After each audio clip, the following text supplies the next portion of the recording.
everyone, welcome back to another video here with Adventures.with.the.vbs. Today I am doing another sit down mummy video and I'm going to be talking about my journey as to how I survived the newborn stage with the lack of sleep. Two reasons that I'm doing this video. I'm really doing it for myself so that in future self I can look back on this video and see how we tackled those first incredibly tough few weeks of parenthood. And also I would like to share this with anyone else in case it can help anyone else who is currently living this newborn haze stage of life or who may be coming into this stage in the future. So if you're new here, thank you so much for joining me. Please consider hitting that subscribe button. I would love to have you here and share with you my other mummy style videos, and also I do some family vlogging as well. So my son is now 18 months of age, and obviously we're well and truly out of this newborn sleep deprivation stage. But in looking back and on reflection, I think what really helped probably the most out of everything was my lack of expectation. So I was under no illusion going into delivery that those first few weeks were going to be really tough from a sleep perspective. Aaron and I had really discussed it in length as to how we were going to cope. We were very fortunate that Aaron got to take a substantial amount of time off work, which, you know, I am incredibly lucky that I had his support and his physical presence in the household that allowed some of these things to occur that we had implemented. But also, you know, our expectation was incredibly low. So if we got a couple of hours sleep, that is what we expected. We didn't expect anything else. We never went into it expecting to have a baby that slept, you know, all night. They get up every couple of hours and feed, and that's just a reality of having a newborn.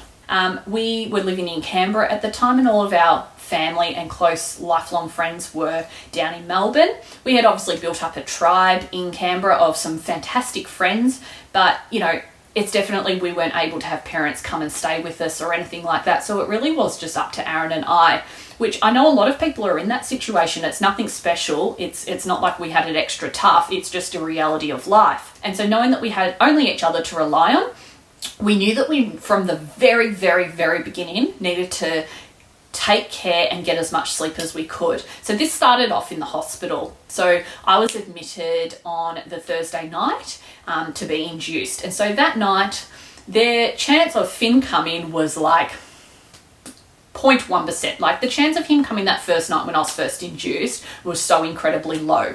So once I was settled for the night, we had spoken to the obstetrician and he agreed with us that the chance of me delivering that night was incredibly low. Aaron went home and slept. And I was incredibly happy for that. There was no need us both being up all that night. I needed Aaron to be as well rested as he could. So he went home and slept, and I obviously started the process. In the morning, things obviously ramped up a little bit, and Aaron was back in the hospital first thing in the morning, so he was there for all of it. And then once I delivered, unfortunately, Finn had to go to the nursery. He had low blood sugars and required some close monitoring and some feeding. And I was not able to obviously produce the milk that he needed. So Finn, he had to spend the first night in the nursery. So at that point, I was in the delivery room that night still, and I was going to remain there all night for close monitoring. So we actually sent Aaron to the room that we had down the corridor, and he just laid on the bed and got some sleep. It was probably not the world's best sleep, but he did manage to go and get, 5-6 hours of decent sleep. So the next day, when Finn was able to come out the nursery and come back to us, Aaron had had a couple of nights of, okay sleep. I obviously had not really slept for a while, but at least Aaron had, and he had re-energized, and he was really able then to take control of looking after Finn and even myself. In the hospital, I got as much sleep as I possibly could. So when Finn was sleeping, either Aaron would sit very quietly in the room or Aaron would leave the room, and I would try and get a couple of hours wherever I could during the day. On day 3, Finn unfortunately had to go back to the nursery and receive double light therapy. He had quite bad jaundice. So at that point, we decided he was admitted kind of late on the Monday night. It was around 10 o'clock at night that they admitted him back into the nursery. And once he was settled, I was going to be going in every couple of hours for the feed-in, and that was going to be, obviously extra exhausting. And so Aaron went home. We made the decision that he needed to go home and get some sleep. There was no point us both being up and traipsing down to the special care nursery every couple of hours. Finn was on a very strict feeding schedule at that point. Because of the double light therapy, he was at risk of dehydration. So to ensure that he needed no IV therapy, he needed to be fed every couple of hours. And after receiving, I forget actually how long, but they timed the breastfeeds, and I think he was allowed 15 minutes of breastfeeding.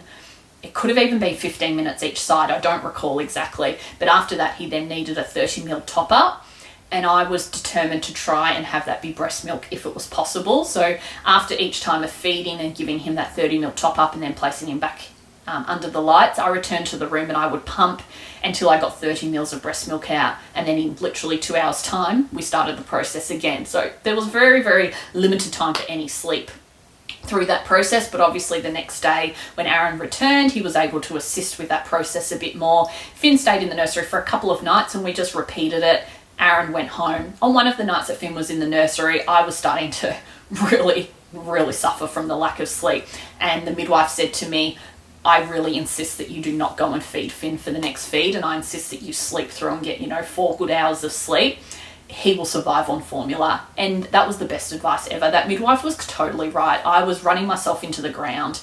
And as much as I wanted to breastfeed if I could, I also have no problem with formula feeding. And at that moment, that was the best decision for everyone. And I got a few hours sleep. On day 6, when Finn was able to be discharged from the nursery, we were able to go home with him. And this was really at the time that Aaron and I were able to instigate what we had already pre-planned before delivery. So we had planned, Aaron was always a night owl.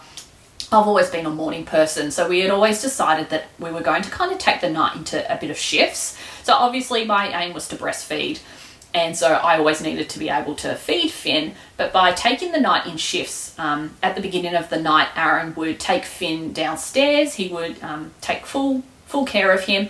When he needed a breastfeed, he would come upstairs and pass him to me. I would breastfeed and then Aaron would take him away again and I would go back to sleep. So I wouldn't do the nappy change. I wouldn't do the resettling. I wouldn't, do the skin to skin of the lovely cuddles and that. Aaron took care of all of that. And then halfway through the night, at whatever point that Aaron felt like it was time for him to get some rest, he would bring Finn up in the bassinet and we would kind of tag team, and then I would take over. And Aaron would sleep in the morning and I would take over the morning, continue on.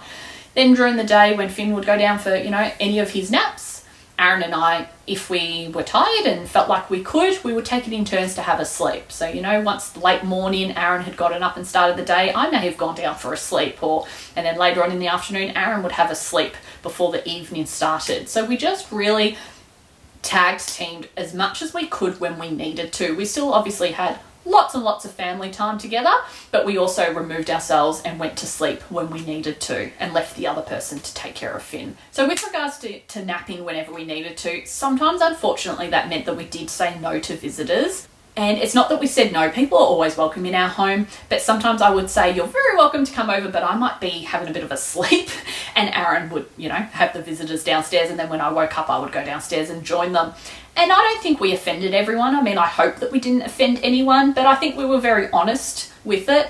All of our friends were so generous in helping out, providing with a bit of food when they came over. No one would come empty-handed. No one was just coming over to have baby cuddles and leave. People were so generous to bring us some food. And it was so lovely to share Finn with everyone because, his long-awaited arrival, we wanted to share him with everyone, but sleep was obviously also important. So if I was napping for the first half hour of their visit, I tried to not feel guilty about that, and they were so gracious in accepting that. And I just think that that's really important, not having a sleep because you've got visitors coming over or waking up mid-sleep because your visitors are arriving. Just really add to that sleep deprivation. And when every hour is so precious in those early weeks, you just really need to take every hour that you can possibly get. So if you're in the middle of this newborn sleep deprivation stage, just know that it doesn't last forever. We were very lucky when Finn was 2.5 weeks of age and his jaundice had resolved and we no longer had to be concerned about his bilirubin.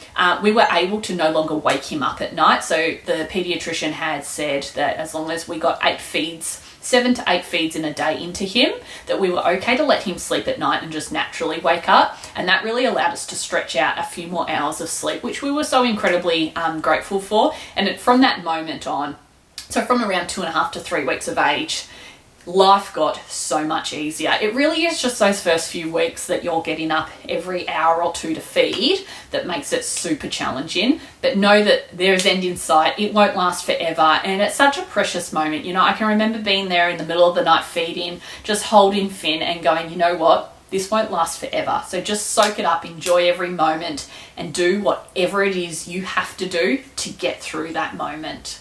All right, I hope that this video has given you a little bit of insight into how I survived the sleep deprivation of the newborn stage. If you like this video, give it a thumbs up, and I'll see you next time. Bye.